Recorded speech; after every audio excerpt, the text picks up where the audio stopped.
all across America and around the world. This is Veterans Radio. This is Veterans Radio. Welcome to Veterans Radio. I am Jim Fausone. I'm the officer of the deck today. We've got some great programs for you. I think you'll find very interesting. We always want to remind you can find more about Veterans Radio at its Facebook site or at the web. Veteransradio.org is our new URL, veteransradio.org, where we're on the web 24/7. You can find a lot of our podcasts there as well. We post new ones every Tuesday, so you can get a new story, a new interview, something you didn't know before by going to veteransradio.org. And before we get started, we want to thank our sponsors. First up, we want to thank National Veteran Business Development Council, nvbdc.org. It was established to certify both service-disabled and veteran-owned businesses. You'll find out how they can help your business by going to nvbdc.org. We want to thank Legal Help for Veterans. Legal Help for Veterans fights for veterans' disability rights all across the nation. You can reach them at 800-693-4800 or on the web at legalhelpforveterans.com. We want to welcome back to Veterans Radio Paul Ryan. Captain Paul Ryan, retired out of the Navy Reserve, is the vice chair of the Michigan Military and Veterans Hall of Honor, and it's coming that time of year again to put some more inductees into the hall. Paul, welcome back to Veterans Radio. Hello, Jim. Nice to be back with you again. Well, as we've told folks in the past, this is the Hall of Honor for Michigan is to recognize veterans and military members who have had really extraordinary and distinguished service, either while on active duty or maybe they got out and really kind of kept the faith in the rest of their civilian world and did extraordinary things for the veterans community. So you put in 6 military members and 6 veteran members every year, and we're going to talk about 4 of these. Paul, when is the induction ceremony this year? This year's ceremony is a little earlier than we've had it in past years. It will be held on Friday, October 27th at 12:30 p.m. The ceremony itself will begin at 12:30 at the Michigan History Center in Lansing. It's a great location, very dignified as it should be. And will you have individuals who are being inducted actually present for this affair? Yes, we have, as you know, Jim, that we are open to bringing in for induction worthy individuals, living or deceased. And I believe of the 12 this year, about half of them are living and the other half are deceased. Well, it's a great ceremony for those who are able to attend, for the inductees, their family. It's a real honor, and certainly at those who have passed on, their family members or friends and relatives, their community comes out and supports this as well. So you'll have, 200 or 300 people in the auditorium? Yeah, the auditorium holds about 250, and we've been pretty good about filling the house for just about every ceremony that we've had since 2019. Well, let's talk about 4 of these individuals, and we're going to get a chance to talk to some of the other board members and others who are going in this year in 2023. But one of the ones in the military category, Essie Woods, really gives you a sort of a sense of how encompassing the hall is to capture people. So tell us about Essie Woods. Yeah, Essie Woods has a really interesting story, and on a couple of levels. One of them, I think the main one, is that Essie's story shows just how important so many different aspects of military service are. It goes well beyond the warfighters.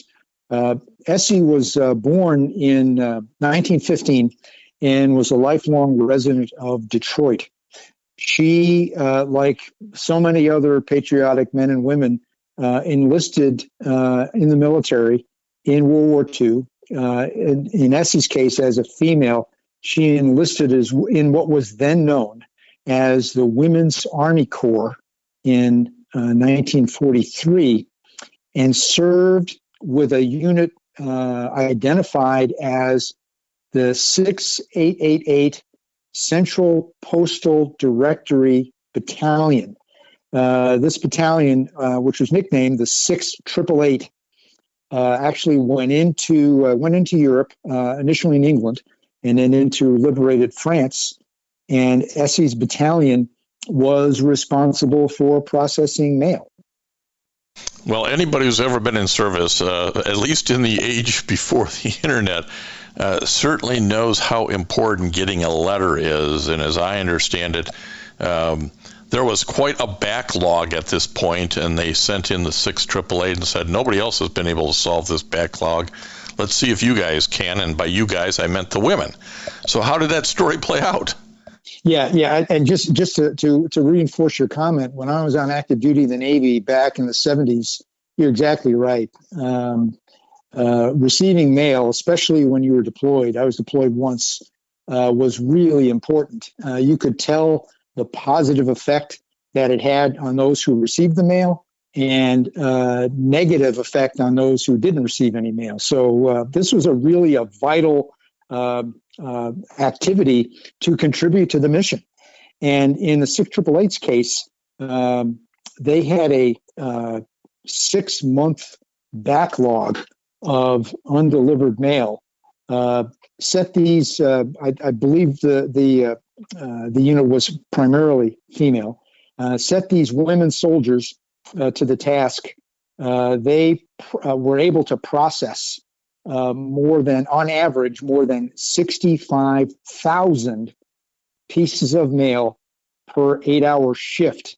And that incredible performance enabled them to clear that 6-month backlog in only half of that time, in only 3 months. Just an incredible performance.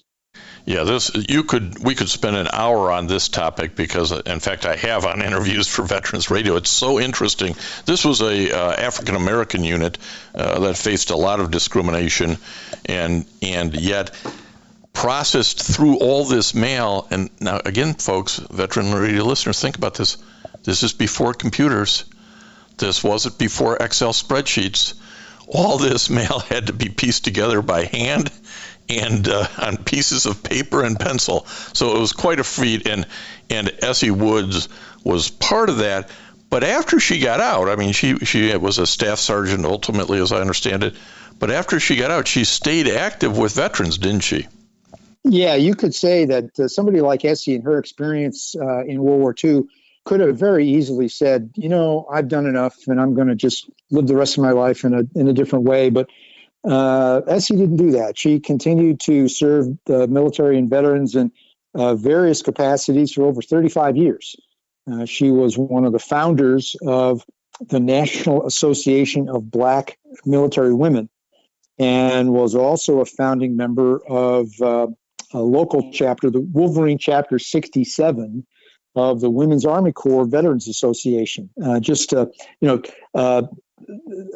Continued to serve her fellow veterans and her community long after she took off the uniform. Well, she was certainly one of the ones, when you talk about standing on the shoulders of giants to keep moving forward, she was one of them. I want to move to somebody who you are inducting in the veteran category, whose public service is also very ongoing. Talk to us about Jack Bergman. Yeah, Jack Bergman, born in Minnesota, but he'd lived in Michigan for the past 27 years. He started out as an officer in the Marine Corps, commissioned as a second lieutenant in the Marine Corps back in 1969 during the Vietnam War. Didn't serve there, though. He flew helicopters for the Marines in stateside in North Carolina, Japan, and then later in Vietnam. Jack left active duty in 1975 and began flying the UH-1 helicopters, or the old Huey helicopter, for the Rhode Island National Guard. Now, the National Guard is an Army outfit. I do know that a number of folks that serve in the Marine Corps move over to the National Guard because it's the promotion opportunities tended to be better in the Guard. While Jack was in the Guard, he served in numerous commands in Germany, North Carolina, and in Louisiana. Jack went back to the Marine Corps. That, in my experience, is a little unusual. I know a number of people that have gone from the Corps to the Guard, but not back to the Corps from the Guard. Jack did that, went back on active duty, rose to the rank of Lieutenant General, 3-star General, and served as Director of Reserve Affairs for the Marine Corps at Quantico, Virginia. He finished his career as commander of Marine Forces Reserve starting in 2005, and served in that role for 4 years, concluding it in 2009, which is when he retired. So he had a total, when you combine his Marine Corps and National Guard service, of 40 years of military service. And he's not going into the hall because of his military service. It's certainly added to this, but it's what he's done since that's so amazing, right? Right. Tell us about that. Those guys, we have them that come up occasionally in the Hall of Honor, that their curriculum vitae, as you might say, is strong in both the military and the veteran categories, and could be inducted in either one. And in Jack's case, after he took off his uniform, he too, like Essie Woods, continued to serve his community, state, and the country in many capacities, including various private sector ventures, but also was elected to the United States Congress in 2016 for Michigan's first congressional district, which serves northern Michigan and the Upper Peninsula. Jack is, as a veteran who is also a member of Congress, has been very active in helping to ensure that those who did wear the uniform and fought to preserve our freedoms receive everything that those veterans are entitled to. He was instrumental in passing the fiscal year 2024 National Defense Authorization Act, for example, in the House. And the National Defense Authorization Act, or the NDAA, as those inside the Beltway refer to it, is the main funding law that funds the military for the successive year.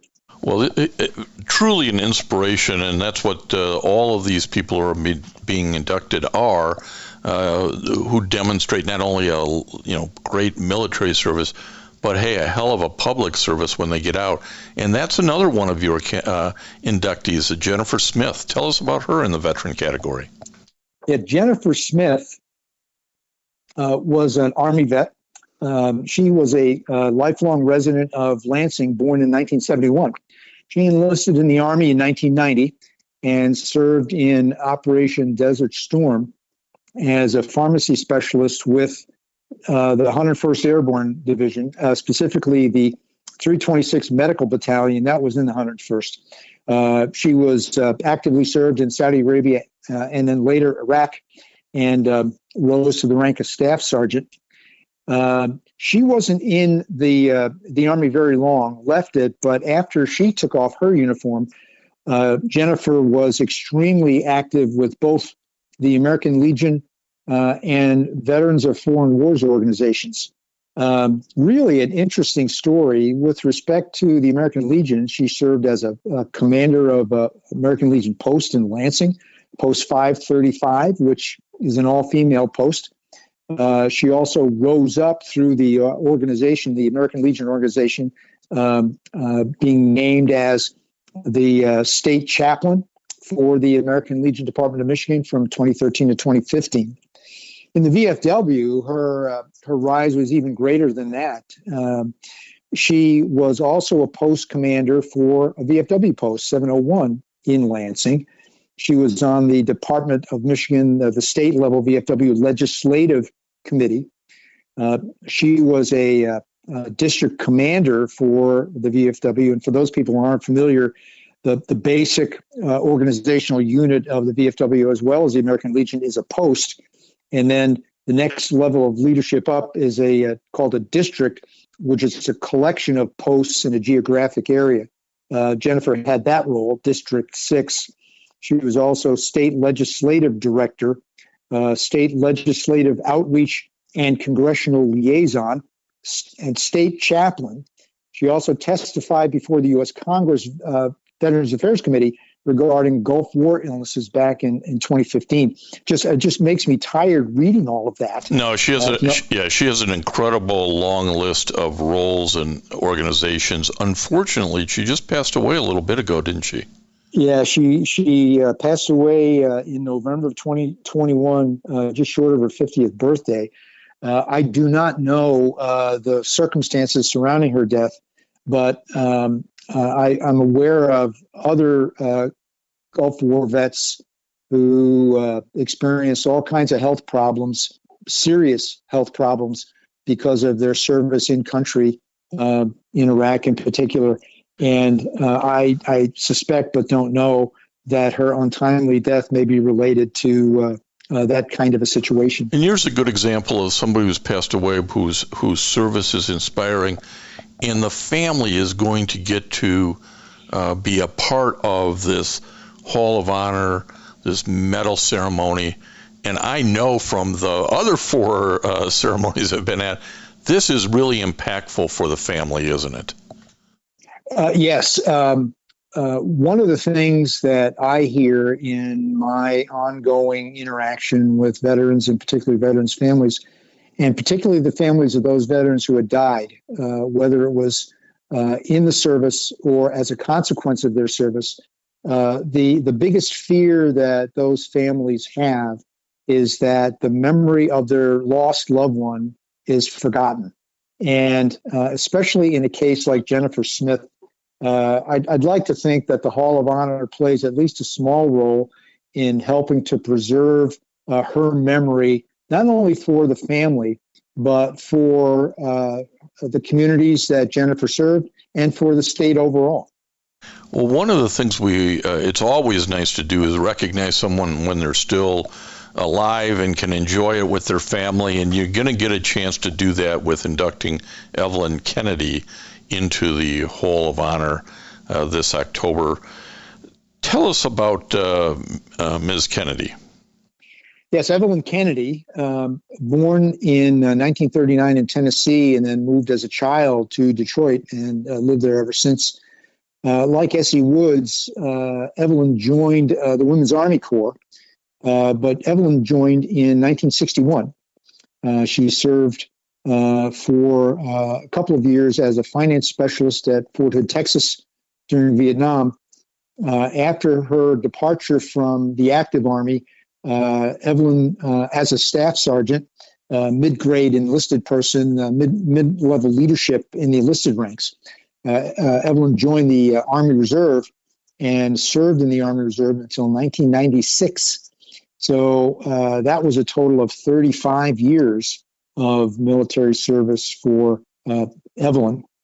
Actually, even before Evelyn left the military in 1985, she joined the local chapter, Wolverine Chapter 67, of the Women's Army Corps Veterans Association. And while she was currently serving, she was, and her long experience before that 1985 date, she was able to use her military knowledge and experience to serve Michigan veterans throughout the state. She did rise in the Women's Army Corps Veterans Association at the state level to positions as chaplain, finance officer, secretary, vice president, and president for over a 20-year span. And she also served in the national level of the Women Army Corps Veterans Organization as National Community Projects Chair and their National Honor Guard for 25 years. So again, someone who served the community concurrent with and after her military service. Yeah, one of the part of the write-up that you've prepared, she also volunteered down at the John Dingell VA Medical Center in Detroit. I mean, this is somebody who had a servant's heart and has been noted for her contributions pretty widely. Oh, yes, indeed. But here's the thing. So how old is she, and is she going to come? Evelyn is very much still with us, thank goodness. And at the spry age of 84, Evelyn will be joining us in person to accept her induction into the Hall of Honor. Yeah, all of these folks, and while there were a couple of Army and one Marine here, your inductees go across all service lines. They go across all geographic territory. They have to have roots in Michigan, but as we hear, some of them were transplants. All genders, it's really an inclusive and inspiring bunch, isn't it? Oh yes, we look for the best stories, and I'm happy to tell you, Jim, that Michigan veterans provide us with an abundance of interesting and inspiring stories. We love to take them on and to tell those stories. Well, again, let's remind our listeners this is a open to the public, free of charge ceremony on October 27th, 2023 in Lansing, Michigan, at the Michigan Historical Museum at 12:30 p.m. Come on out. You'll hear these stories. You'll get to meet some of these folks. Bring the kids, bring the grandkids. There's plenty of things to do, and it is inspiring. You have some musical selections. Who are the dignitaries, and what are you going to have on tap for music? As far as the music is concerned, we will once again have a brass quintet from the 126th Band of the Michigan Army National Guard. They'll be coming from Grand Rapids. That's where the band is located. I would tell you, Jim, that we have the same exact guys coming this year, soldiers coming this year, as came last year. Those soldiers themselves were very inspired listening to the stories, and their lead NCO, who was in charge of the group, came up to me afterwards and said, "Hey, Paul, we really want to come back next year. This was really intensely interesting for us. We want more of it, so we're coming back next year." And so they are. They'll be with us again in October. Well, it won't disappoint. Anybody who shows up will not walk away disappointed. Captain Paul Ryan, U.S. Navy retired, we're glad you had a little time to talk to us. We're even more glad that you, as Vice Chair of the Michigan Military and Veterans Hall of Honor, can explain how all this fits together. It's not always easy for people to kind of get it, but I think this will. If they want to know more information and they want to see the names of others who have been inducted in the past, I'm going to give them the website. I'm not going to make you do it, Paul, in case you don't have it right in front of you, but it's MIMilitaryVetHallOfHonor.org. So MIMilitaryVetHallOfHonor.org, and you can get a lot more information, a lot more history, and more details on the stories of folks who are being inducted or have been inducted. Paul, thanks for your time today. Thank you, Jim. Pleasure to be with you. We're continuing our conversation today regarding the 2023 inductees to the Michigan Military and Veterans Hall of Honor. We have one of its board members with us now, Bill MacDhubain. Bill, welcome to Veterans Radio. Thank you, Jim. I'm glad to be here today. Well, Bill is a board member of the Hall of Honor. He is a self-described military brat. His dad was in the Navy, and he got to live all over the world as a result of that. But that wasn't enough for Bill. Bill joined up with the Coast Guard and spent 25 years with the Coast Guard, and again, kind of got a chance to see the world. Certainly Alaska, where I spent some time, but geez, you got time in London, England, as well as Virginia and Washington, D.C. How'd you get the London gig? That sounds pretty good. Well, I was up in Alaska, prior to that assignment, and I was actually trying to stay an additional couple of years or so, and I'd just gotten married, and my detailer, he was like, "No, we can't keep you in Alaska any longer. You've been there 7 years, and everyone wants to go there." So it was a popular place in the Coast Guard to be assigned to. And I'm like, "Okay, well, where are you going to send me?" So I was kind of wondering if he was going to put me on a ship or, a larger base where for my enlisted rating was probably a good possibility. He said, "Would you be interested in going over to London, England?" And it was like, yeah, sure. Let me check with my new bride. And this might work. She was a little shocked. And the reason I got there was because, I don't know, this is way back in the early or the mid 80s. And that Libyan dictator, Gaddafi, had fired missiles at an island off the coast of Italy, southern coast of Italy. And we had a Coast Guard Loran station there, and they needed someone to go to London to help them plan their security establishment, because they really had nothing really in place to deal with anything like that, or with any kind of possible invasion of that island or anything. So I went there and actually they educated me in a lot of facility security issues, and wrote them an SOP, and also took over the classified documents that we had in our London office for managing security at all our Loran stations. And so that's what I did for about 3 years in England. And well, it was fantastic tour. Yeah, really, a once-in-a-lifetime tour. Military guys always have interesting stories. Some of them are you sort of end up shaking your head at, and that's what we like about talking about the inductees to the Michigan Military and Veterans Hall of Honor. They've all got interesting stories, and Bill's on here to talk about a couple of them. Why don't we start with Roger Chaffee? Tell us the story. I would love to.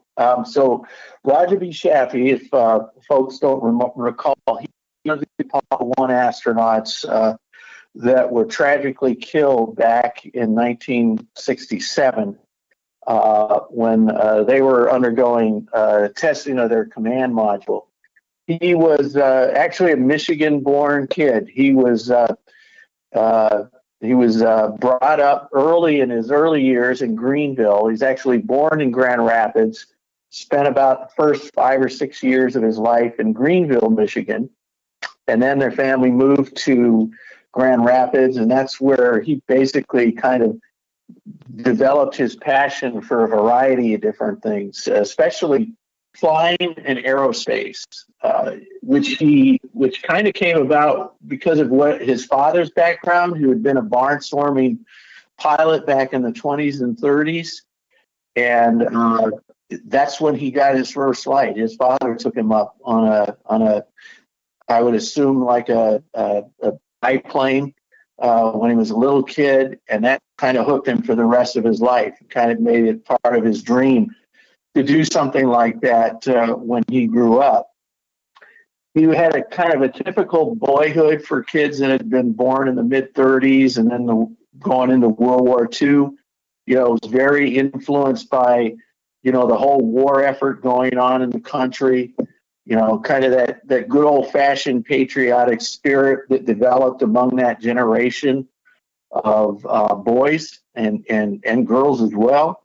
And he excelled in school, in high school. He was also very passionate about his Boy Scout experience. He went all the way through Eagle Scout, earned probably twice the number of merit badges he needed to be an Eagle Scout. So he's just one of these all-around great kids. He graduated from Central High School in Grand Rapids in 1953.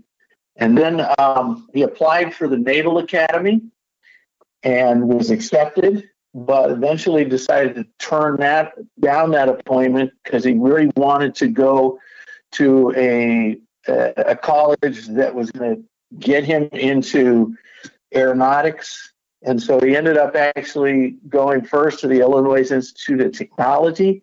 He then transferred to Purdue University because they just had a fantastic aeronautical engineering program. And at the same time, even though he didn't go to the academy, he did go into the Naval Reserve Officer Training Corps, got a scholarship for that to help pay for a lot of his college. And, his first experience with that was actually an 8-week tour he had on the USS Wisconsin as part of that program. And he got to tour through England, Scotland, and France, and Cuba. So that was in the mid to late 50s that was going on in his life. And then from there, he, while he was in college in Purdue, he met his wife, and that was her name is Martha, and she was from Indiana, and they eventually, Oklahoma City, Oklahoma, and from there he became a naval officer after he graduated from Purdue, and he was a jet pilot. And so that was the late 50s, early 60s. And he spent several tours on different aircraft carriers. And then he was assigned to a variety of different air bases down in Florida. And during this time, of course, we had the Cuban Missile Crisis go on. And that's where he really excelled in some of his duties as a naval pilot, through countless missions over Cuba during the Cuban Missile Crisis. And this was photo reconnaissance, a variety of other activities. Yeah, Bill, this was a time when test pilots, were kind of at the forefront of getting into being astronauts. Is that how he made the transition? That was, yes. During the early 60s, it's when he submitted his first application for astronaut training. He was still a little young for that program, and it took him a couple years to actually get accepted and tested.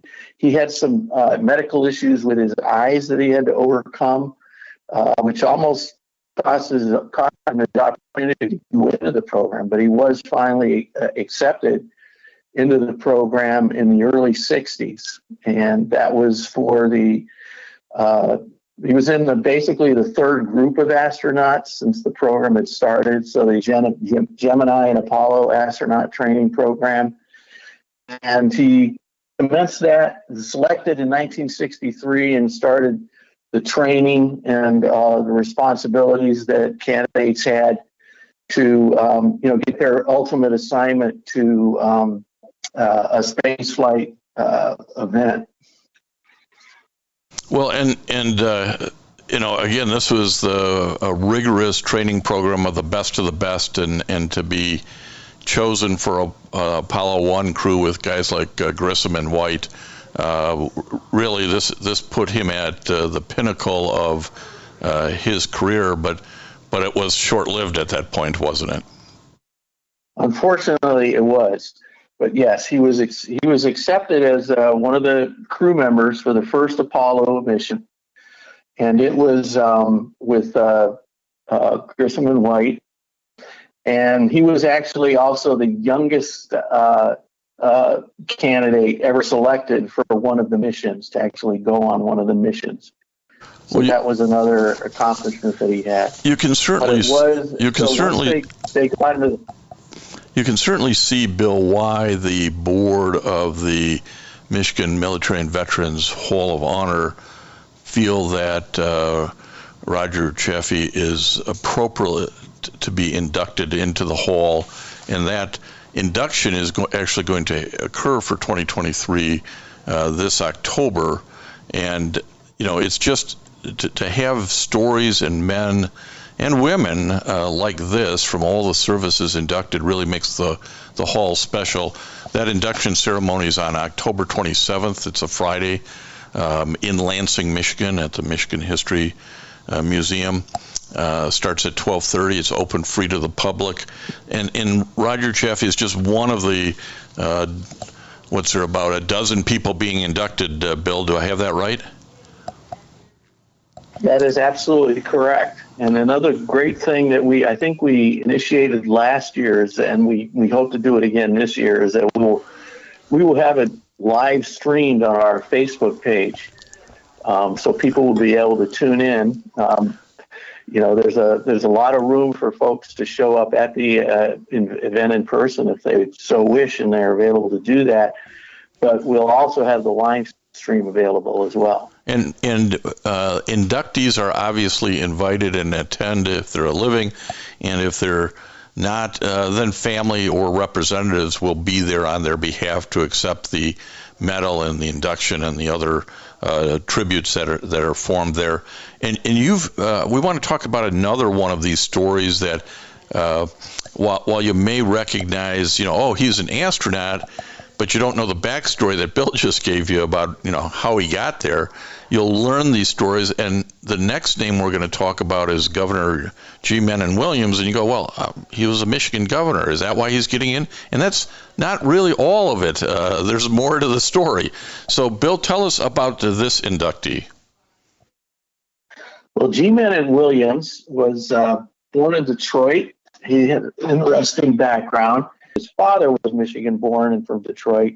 His mother was a member of the Menon family, and if you're a man, you probably raised and used Menon products. And as a result of that background, he was eventually nicknamed Soapy Williams. And one of the things that people may not realize about Soapy Williams, because they know him as either a Chief Justice of the Michigan Supreme Court or the governor or other political offices, is that during World War II, he served for 4 years in the United States Navy as an air combat intelligence officer in the South Pacific. He achieved the rank of lieutenant commander. He earned 10 battle stars and later served as the deputy director of Office of Price Administration from 1946 to 1947. It's really always interesting, and that's one of the beauties of the Michigan Military and Veterans Hall of Honor. Yeah, he only served 4 years in the Navy and then went on and did these incredible things, always kind of having one foot on the remembering his Navy service and dealing with military affairs and veterans affairs. So that's how they can also get into the hall, not only through their military service, but the things that they did as veterans after they got out to serve. And how many military members get in there each year, Bill, and how many veteran members get in each year? We have, I believe, 6 of military and 6 of veteran members. And I think the important part there is to, again, tell these stories of not only people like Roger Chaffee, who had an incredible military career leading to being an astronaut, but guys like G. Menon Williams, who had, a limited amount of service, but it was a foundation of who they were, and it's the rest of their life that's really quite impressive. And actually, we have another one of those people being inducted that I'd put into that category. Isaiah or Ike McKinnon, he's being inducted in the veteran category. He served in the United States Air Force in the early 60s. He did a little time in Minot, North Dakota, the coldest place you can think of in the United States, and then got himself surprisingly transferred to Vietnam, one of the hottest places you could serve at that time. But Ike McKinnon, with that limited service, came out, joined the Detroit Police Department, ultimately rose to be chief of police, actually was deputy mayor of the city of Detroit for a while under one of the administrations, and really always remembered that foundation of discipline and respect and hard work that was laid, when he was in the military, and certainly there was family influences as well. But that's what you get to do with the Hall of Honor, isn't it, Bill? You get to see people during their service and after their service, and they all end up being pretty interesting stories, those who get inducted. Yeah, and also his story, and contrasting it with the other Roger Chaffee and Sophie Williams is they all have dramatically different backgrounds. They all come from these different walks of life, come from different experiences growing up in Michigan or elsewhere, and they all come back and make such a significant difference and contribution for people in Michigan as well as nationally. And to me, it's a representative of kind of what the American story is about. No, absolutely. It's a great way to preserve history.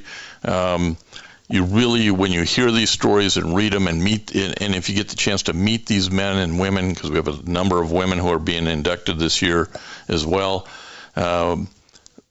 it's inspiring, and we would encourage everybody to either come out to Lansing and attend this free public event on October 27th, or as Bill points out, I think Facebook Live is a great way to do it as well. So either one, I think, will be inspiring, and we're trying to preserve and pass this information along to the next generation. Bill, I appreciate your time today to talk a little bit about a couple of the inductees, and thank you for all your work that you're doing on the Michigan Military Veterans Hall of Honor. We're continuing our discussion about the Michigan Military and Veterans Hall of Honor now with its chair, Valde Garcia. Valde is a retired colonel from the United States Army, served for 30 years. He also served as a state senator here in Michigan. So his interest in the Michigan Hall of Honor is obvious. Valde, welcome to Veterans Radio. Hey, good morning, Jim. How are you doing today? We're doing great. We've had a chance to talk to some of your other board mates here on the Hall of Honor about the process and the upcoming class of 2023 induction ceremony in October.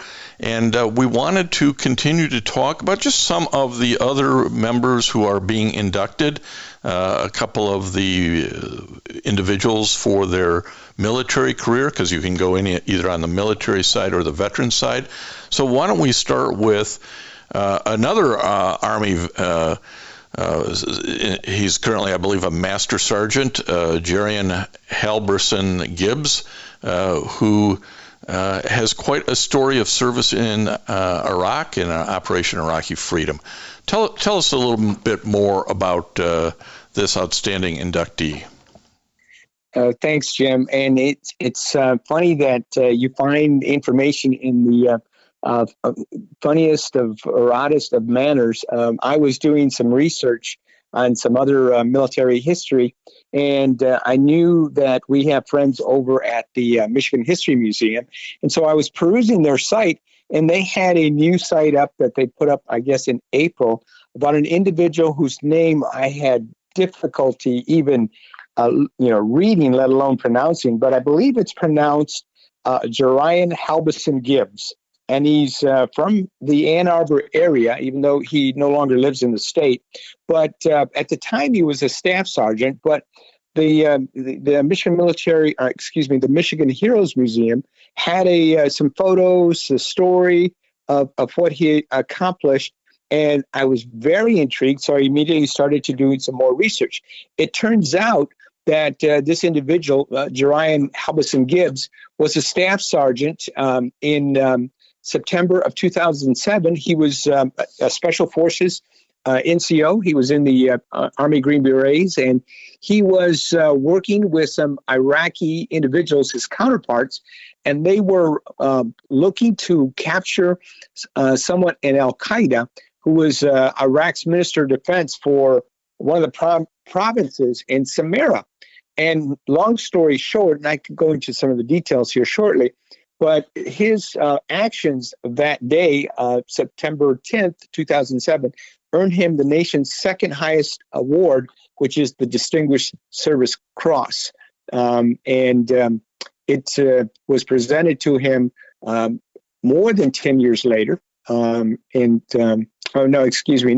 10 years later. It was given to him in 2009, But what an extraordinary individual. The more I read about him, the more fascinated I am about his story and the individual. And in a video that I've seen recently, he downplays his actions, and he says he just happened to be the guy on point that night. And what an extraordinary story about this individual. Yeah, these men often are extremely humble. Receiving the Distinguished Service Cross is a huge honor for anyone, let alone an enlisted guy in this situation. And it's part of what the Hall of Honor does is preserve history, making sure that other people know these stories about folks who have roots in Michigan, who have served the country either while in military service like Halbison-Gibbs or while acting as veterans. And all the guys you're going to talk about really were inducted because of what they did during service. Tell us a little bit more of what he earned the DSC for. So that evening, they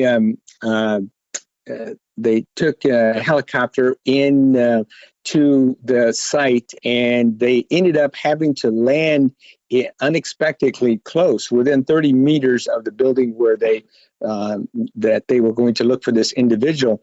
They cleared the first building, but there was 3 buildings, and as they exited the first building, they came under heavy fire from the third building. And so they returned fire, neutralized, or as the Army is fond of saying, but in terms of reality, those terrorists no longer exist anymore. And they then continued to move on, clearing buildings. They continued to take heavy fire from a machine gun fire. And as they entered another building, his 2 Army individuals or colleagues who were part of his team, they were wounded immediately. In fact, all 3 of them were wounded, and some of them were very, very serious wounds, but they continued to fight. In fact, at the time, Staff Sergeant Halbison-Gibbs took a gunshot wound to the abdomen, which exited out his hip. I don't know about you, but if somebody punched me in the stomach, that would stop me in my tracks. Exactly. This guy here was shot in the stomach. It exited out his hip, and he continued to fight. He continued to eliminate the enemy, secure the building, and on top of that, rally his troops, the Iraqis that were with him, and continue the mission. It was just an incredible feat of heroism, courage, and professionalism to do something like that.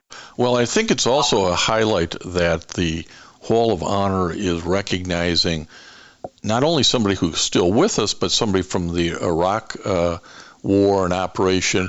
It's not all about crusty old history that is 100 years old, is it? That is correct. And one of the missions of our Hall of Honor is to remind folks of the legacy that Michigan has when it comes to service to our country and to our state. And right now, the Army and all the services are facing severe recruiting challenges, and there's just not an interest in service as there used to be. And I think stories like this of heroism, gallantry, courage in just dire circumstances, I think can help to motivate and inspire young people to go out and serve their country. Certainly, we don't hope that we have to go to war. And no one in their right mind really wants to go to war. But if we have to, we want individuals who are highly motivated, highly trained, and have tremendous amount of courage. People like, at the time, Staff Sergeant Halbison-Gibbs, who just went on to do some extraordinary things. Another one of these living legends, if you will, that's being inducted is Major General William Henderson, retired, who spent time both in the Marine Corps, but most of his time with the Michigan Air National Guard. Tell us about Bill Henderson. So Bill Henderson is actually a Major General retired who served in both the United States Marine Corps and the Air Force. He was the commander of the Michigan Air National Guard. He was the chief pilot and director of flight operations for General Motors Corporation for 28 years of service. So he served in the Air Force and the Marines as well, but then went on to have a distinguished career in the in the private sector as well. But while he was in Vietnam, he had 125 combat missions. You got to go home after 100 missions, and they said if you survived your first 10, you probably were going to survive many more. But as you know, or any student of aviation or air combat history, especially in Vietnam, a lot of the pilots that went up north were shot down by surface-to-air missiles. So it was not a milk run. It was combat, and they faced danger every time they crossed over the DMZ and went into Vietnam. Well, as a result of his actions, he was inducted into the Kalamazoo, the Michigan Aviation Museum in Kalamazoo, Michigan. And he's also one of these guys who has received some of the highest awards the nation gives, including the Distinguished Flying Cross. Twice, yes. actually, and he's flown like every cool jet there is, right? He's flown the F-100 Sabre, the A-7 Corsair. He's got a hell of a record flying, and again, we're lucky to have that Major General Bill Henderson will be in attendance, as I understand it, at the October 27th induction ceremony in Lansing, Michigan, at the Michigan History Museum on that Friday beginning at 12:30. That's open to the public. So Bill Henderson is one of these kind of living legends, isn't he? Absolutely. I'm just fascinated by the fact that he flew the F-100 Super Sabre. That was, growing up as a kid, that was one of my favorite aircraft. It served in Vietnam. It conducted some of the most dangerous missions that there were. Those folks who served in the Air Force know as the Wild Weasel missions. They went out and looked for surface-to-air missiles and attacked them so that the rest of the bombers and the fighter aircraft would be free from surface-to-air missiles. And sometimes they succeeded and sometimes they didn't, but they were very, very dangerous missions. Well, he's a good example of why we're passing along this history. He's an Ann Arbor native. He went to Eastern Michigan University, and he's somebody everybody can relate to, and I think will be a great addition to the Hall of Honor. Well, we have another individual going in due to military service, a Ypsilanti boy. Captain Robert Arvin, KIA in Vietnam. But why don't you tell us a little bit about Bob Arvin's story? Yes, Jim. Unfortunately, Captain Arvin, Bob Arvin, was one of those individuals that we will not be able to honor in person. But certainly his record of service it speaks for itself. He was a young man. He went to West Point, and he was, by all accounts, an exemplary student and demonstrated exceptional leadership abilities. But he went on to serve in the infantry. Now, guys like that have their choice of branch of service. They can go into accounting, they can go into finance, they can go into armor, ride around in tanks. But this guy chose to give his service with the infantry, the ground pounders, the guys that walk everywhere they go for the most part. And, he wanted to be where, the edge of the battlefield was. And he certainly accomplished that. And he was sent to Vietnam as an advisor, and he won several awards there, a Silver Star, Purple Heart, and of course, if you got a Purple Heart, you were wounded in action. So this individual was quite an extraordinary individual, but unfortunately, he is not going to be able to be with us at the ceremony. Well, it's a good example, again, of history, of trying to keep the names alive and the history alive of young men who've given their life in the service of the country.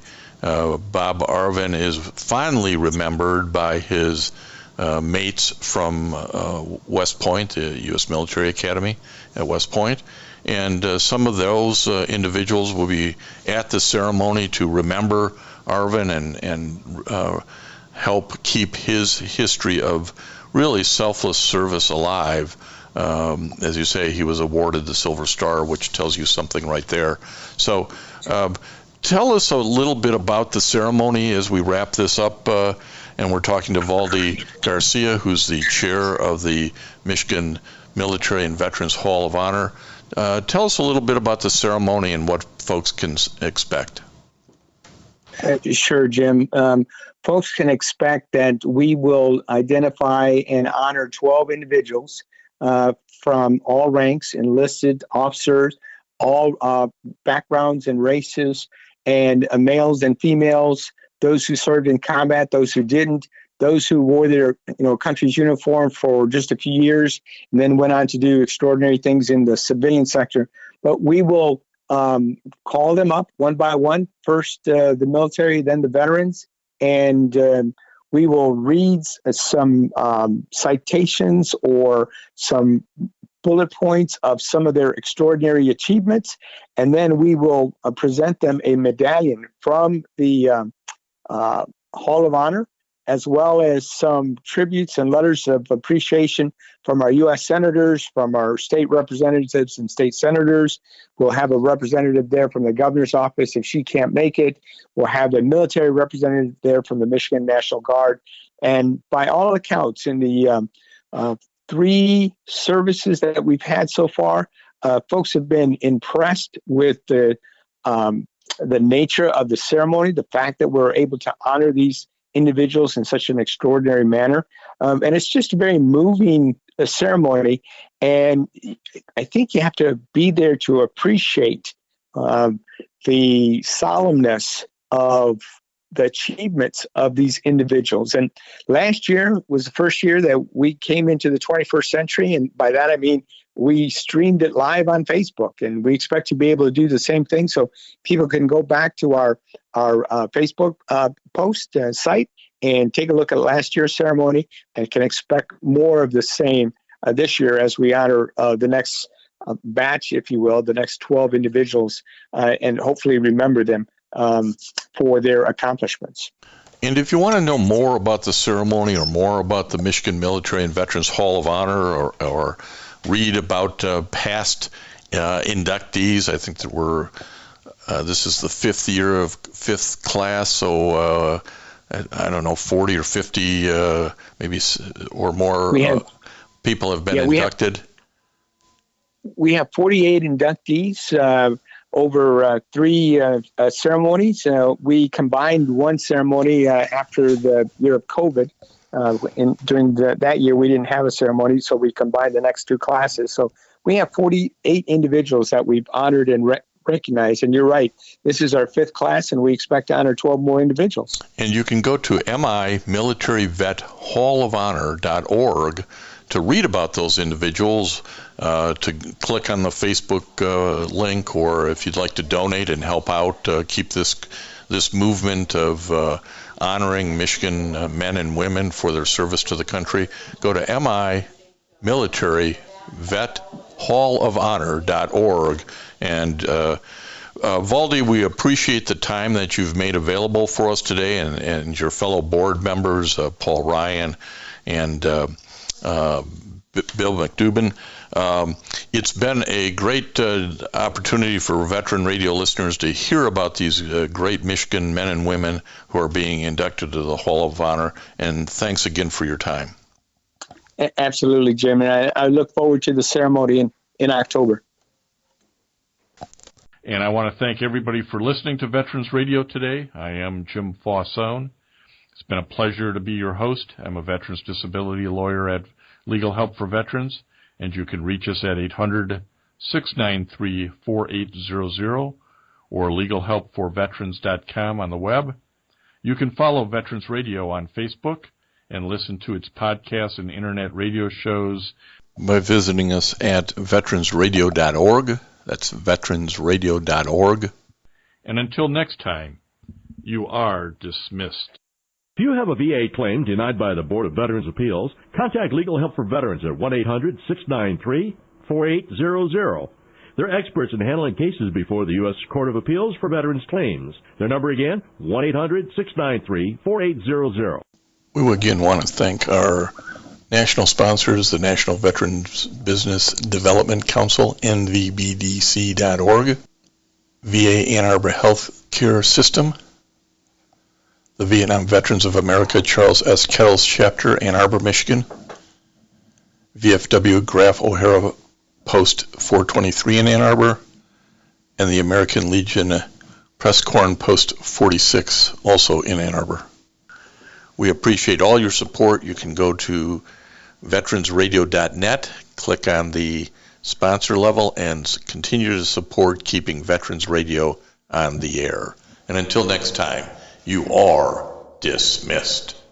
Hey guys, it is Ryan. I'm not sure if you know this about me, but I'm a bit of a fun fanatic when I can. I like to work, but I like fun too. It's a thing. And now the truth is out there. I can tell you about my favorite place to have fun. Chumba Casino. They have hundreds of social casino style games to choose from with new games released each week. You can play for free anytime, anywhere. And each day brings a new chance to collect daily bonuses. So join me in the fun. Sign up now at ChumbaCasino.com. No purchase necessary. VGW. Void where prohibited by law. See terms and conditions. 18+. What's the first thing you do if you'd had more time in the day? Take a nap? Read a book? Talk with a friend? When you know what's important to you, it's easier to fit it into your schedule. Therapy can help you figure that out. BetterHelp offers affordable online therapy that comes to you. Start the process in minutes and switch therapists anytime. Learn to make time for what makes you happy with BetterHelp. Visit BetterHelp.com/happieryou today to get 10% off your first month. That's BetterHelp, HELP.com/happieryou.